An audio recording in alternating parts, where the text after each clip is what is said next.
35 years ago, the Parliament of Canada, in the darkest days of Trudopio, passed a law called the Canadian Human Rights Act that included Section 13, a provision to ban words that hurt feelings. It was a counterfeit human right that ruled the roost for 35 years. Well, today, Parliament is voting on Bill C-304, a private member's bill that's been endorsed by the government that would finally repeal that censorship section. And joining me today from Ottawa is Kerry-Lynne Findlay, the Parliamentary Secretary to the Justice Minister. Ms. Findlay, welcome to the program. Thank you. Hello, Ezra. Well, I'm very grateful for you to join us, and you're a fascinating person to be supporting this provision because for 5 years you were actually a tribunal member on the Canadian Human Rights Tribunal enforcing the law.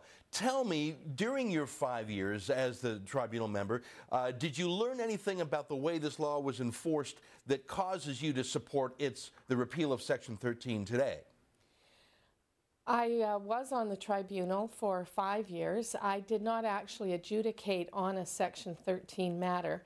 Now that I'm a member of Parliament, of course, the whole Conservative caucus is behind this private member's bill repealing Section 13 in the Act because we don't believe it belongs there.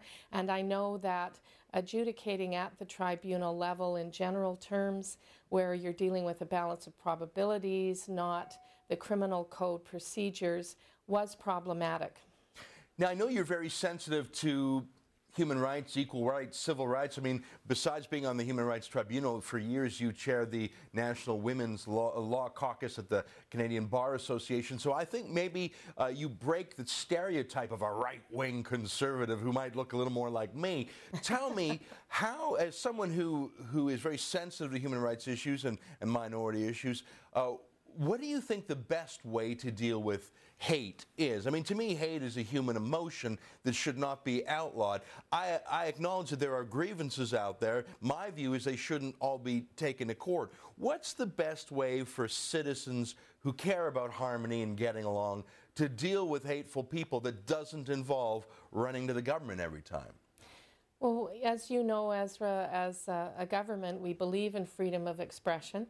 And individual members have spoken up very strongly in this area. And I do have, I believe, a strong record in my career before politics in terms of being sensitive to human rights issues. But when it comes to these sorts of hate crimes, particularly those over the internet and that sort of thing, we need a procedure that is recognizable by Canadians, and that includes the criminal process of beyond a reasonable doubt. It includes a presumption of innocence. The tribunal arena just frankly isn't set up for that sort of adjudication. It's set up for discriminatory practices, employment practices, but these sorts of situations require a different process, and that is why we're backing this bill, and we think it's the right bill at the right time. Many of us would have liked to have seen it come in earlier, but in minority government, the reality is that you cannot always see the results of what you would like to see happen in legislation. So now, in this new majority tenure, we are backing this bill, and we do support it. Well, I'm glad to hear that, and I understand your point, because it was in doubt whether or not some of the opposition parties would have supported this bill had it been done during a period of minority government. But let me ask you this.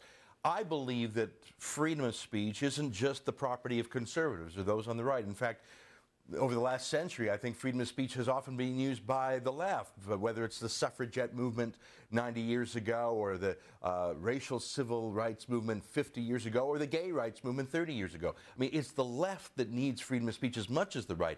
Let me ask you this. You obviously deal with members of other parties, too.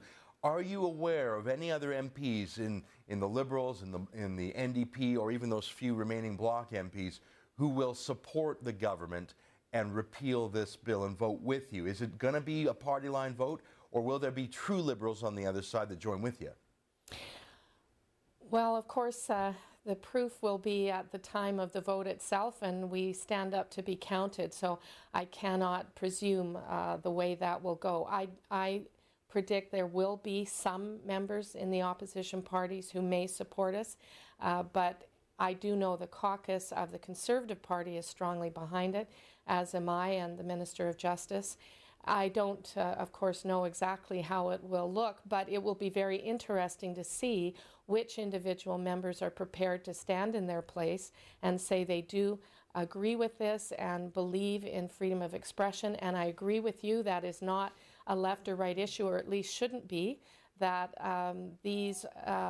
the whole concept of freedom of expression means that sometimes people will say things you don't like and don't agree with, but you defend their right to say it. Last question. You mentioned that there may be some individuals in the opposition parties, and I hope you're right on that. Let's talk about non-parliamentary groups, NGOs, different minority groups. I have been stunned by the silence of the multicultural communities, for example, in the wake of the government announcing it's going to support this repeal. I mean, there has been no outcry. There's no public demand. It seems to me that Canada was getting along pretty well on its own, and I don't think that there's any group saying, oh my God, without this Section 13 censorship provision, I'm going to be in danger. I've been very pleased with how grown up different ethnic and cultural groups have been. Have you had any feedback from non-parliamentary groups, from the Jewish community or the black community or the gay community on this bill, or have they just sort of said, yeah, we support this, we're grown-ups? I haven't personally been receiving criticism about it to my office or my constituency offices. There's, of course, a lot on the legislative agenda. I don't know what's top of mind for most people at any given time, but we already have, as you know, some provisions in the criminal code that deal with some of these issues. And no, I have not heard that kind of response.